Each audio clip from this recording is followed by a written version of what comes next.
Hi everybody, Brian Ballrick with Roland DGA in Irvine. I am here again to answer another question from the field, and this time we're talking about the General tab within our VersaWorks 6 RIP software. So right off the bat, here we are in a Windows 10 station, and I've got the RIP open, and I've simply double-clicked on the job that's in the queue here, and that brings up our media settings right off the bat. And from there, we simply continue down on the left side. And the next one down is quality. The one below that is levels. The next below that is an EPS control dialog. The one below that is for marks. And the one below that is general. So this is the one that we're going to talk about today. So just want to cover some of the basics. So at the very top, you see cut sheet after output. And simpler than that, it simply will command the printer once it's completed printing to advance a predefined amount, which we'll talk about here in a second, and then it will issue the cut command, and the machine will run the head out and drop the knife and then separate the sheet, allowing it to fall from the printer, and it will set itself up for the next job. So that's all it is, cut sheet after you're done printing. Use custom settings, I'll go ahead and turn that on. And this is simply the amount of space that we add at the end of the print. So very simply, you can click this open and have no space added, or anywhere up to 200 millimeters. And I'll just give you one of my pointers. This is very useful to either conserve media or useful when you're laminating. I particularly like adding quite a bit. If it's the very last print of a roll that I know is bound for the laminator, I'll actually tack on quite a bit of space at the end, because that then becomes my leader as I begin my process of lamination. And that different schools of thought, but frankly I'd rather have extra material used to become the leader, because I don't know if anyone who's run the laminator knows that the moment you begin to laminate is when you'll typically see if there's some type of setup abnormality that you need to correct for. So you need that leader to give you that grace period to watch and make sure everything on the laminator is looking perfect. And then hopefully you have enough leader to stop what you're doing and reset and still have some space before the actual print. So again, you've had a chance to reset everything. So again, it's just a little tip, but this is very useful to control the space at the end of the print.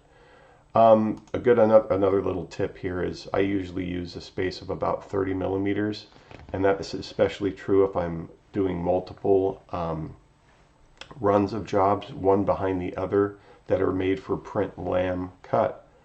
It's a nice thing to remember this space, because you can set up for automated cutting. As long as you remember the space value, it will look for that same value and look for the next row to orient to when it does its optical re-registration. So again, if you've got print lam cut, 30 millimeters is just enough white space to clear and let the optical eye see the next row. It's the least amount. If you do it any tighter, it can get confused. So I tend to stick to about 30 when I'm doing a multiple run job that's print lam cut. Overprint, very simply, it's if you have a material that seems to, it's one that you may not have a profile for. It may be a third-party material. A good example might be backlit materials. To get that opacity when you lay it up against light, to make it not look too washed out, you might want to add a second layer of ink, building it up so that you get 2 hits of ink for every, what would be a 1 hit. You actually are laying a second hit of ink on top of it, or a third. We actually allow you to lay up to 3 passes of ink. Again, this is only when you have those times where you want to take control and lay more ink down, but that's a good example. This is typically a backlit. Moving down, we have media feed controls. So this is really, really important. I'm going to talk to you a little bit about this one in specific, because it relates so much to print quality. I have it right here set for its default, which is to use the default media setting. So let's cover that real quick. Notice if I go back up here and go to quality settings and change the material from generic vinyl. And I'm going to go ahead and move that to a lightweight banner vinyl. Now, typically banner vinyl, any banner material, are typically rather thick. But now you'll notice if I go back down to the general tab and I notice that if I'm using the default, which is basically saying whatever the profile has commanded within the profile. So whenever they made the profile for that material for LBV2, they pre-programmed a media feed calculation into it so that when you load the profile, this populates and becomes the correct value for that thickness of material. And the media feed now, as you've noticed, is updated. It's no longer 0. It's jumped up to 0.8%. So I'll give you my rule of thumb. I tend to not use defaults. I tend to change this to printer settings, and I'll explain why.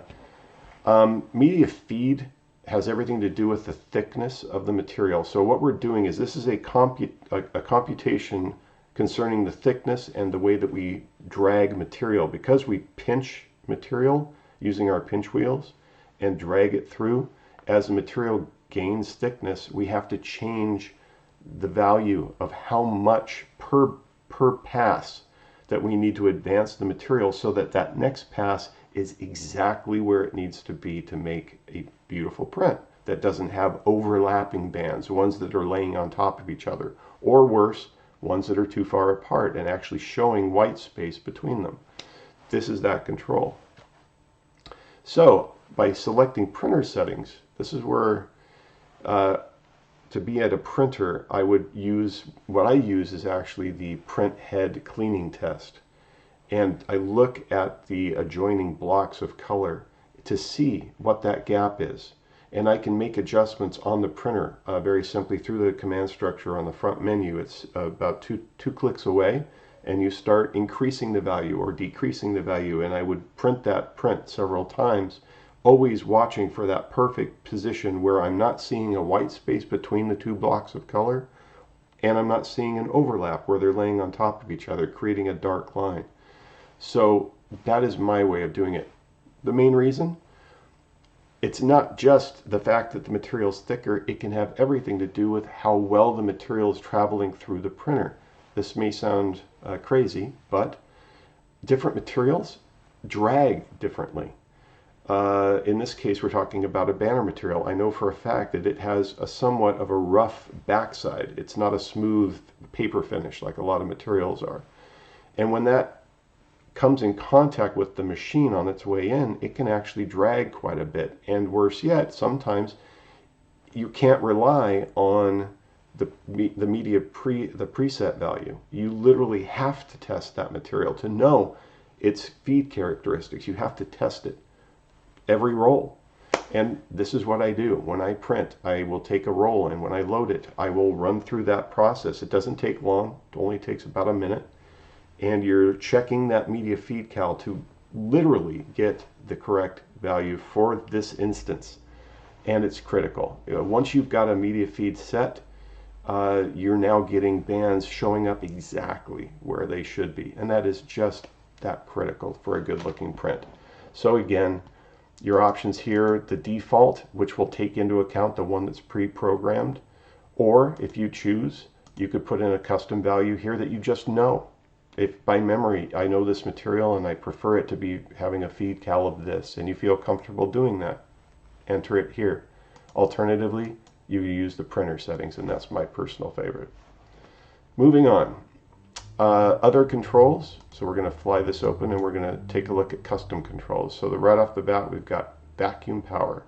And this strictly is the machine bed has a several fans that are operating as a slight suction to the bed itself, so that as material comes through, the vacuums create a pull, a suction underneath the material to help keep it flat as it's being fed through the machine, and we're printing on it. We can control that with either a strong or a normal amount. That's all it is. It's a variance of vacuum power. If you're having trouble, if you're seeing that a material is rather flimsy, a lot of materials in the industry, they try to cut costs and they are very thin and they're not very rigid. the best feeding materials will always be the ones that are more rigid. They hold their own shape as they're being pinched and being pushed and pulled through a machine. If they have their own strength and torsion to hold their shape and to stay flat, they're always going to feed better. The least fun ones to work with are the really thin ones, because they don't want to lay flat. They're flimsy. You push and pull and they start to change, and they may cockle and ride up and create buckling. So to counteract that, you could try changing your vacuum strength. This is that control, so simply normal or strong. Be careful. Sometimes if you have the vacuum set too high, it tends to start dragging. You're literally holding the material and preventing it from being moved, so just be careful with that. Dry time, just as it sounds. You've done a print job and you know for a fact that this particular material takes additional time for it to cure. Even though our inks are really good and they do dry quickly on a variety of material, there are going to be times where you run into something that isn't expected and you have to take control over. Well, you have this option. We can just simply add time, dwell time. So it's literally the print's done, and now it's simply going to let it sit right on top of the heating elements that are built into the machine. So you can just give it a minute, a 3-minute span, a 5-minute span. And I typically have used this specifically when a material's, a good example, the BG's, the BG2 series has a white ink option. So white ink on several materials tends to dry slower. So I'll pre-program this, and I'll usually add anywhere, like usually a 3-minute span is plenty. Sometimes it's just a minute. Those are the most common ones I use. It's just adding a little bit of dry time. So before it rewinds to do cutting, let's say, we've given it plenty of time to set up. And the last one here, head height. I always set this honestly at the printer end. And to be honest, that's your safest bet. It's always good to physically do a check. I'm notorious for that in the office. I tend to be very particular about how I run the machines, but I am constantly doing a hands-on analysis of the media feed, the head height, to get the best results. It's the only way that I know of that you can be precise. So physically going to the machine and setting the head there is my preferred method.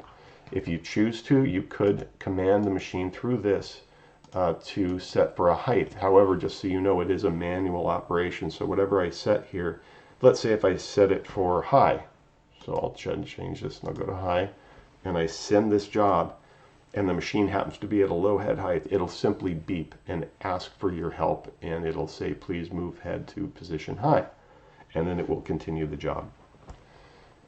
Again, my personal favorite, or how I prefer to run the printing shop, is I keep these both at printer settings. Again, I just feel better about controlling it at the printer end. It's that way I'm confident. I've taken control over this project from the beginning. I know how the machine is set up, so I feel confident that whatever I do here at the software, I don't have to worry about those anymore. And the last tidbit here is the heater controls. Again, we could just say default, and you'll notice that LBV, which is the material I had selected, has some preset print heat and dry heat. So the print heat is the heater that occurs underneath where the actual print heads travel. Then the one further out towards the front of the machine and heading down as the material hangs out the front, there's another heater, that is the dryer. So you can take control of these if you choose to. Again, I tend to use printer settings, and again, same reason going back to my other reasoning with the others. I just feel more confident setting a machine up at the machine end, and then knowing I'll just focus on software tasks like loading the job, sizing it, setting it up for output, but all the hardware has really been handled by me before the process here starts. So, well, that is the general tab. I hope this has been helpful, and I look forward to seeing you again in another video. Thank you.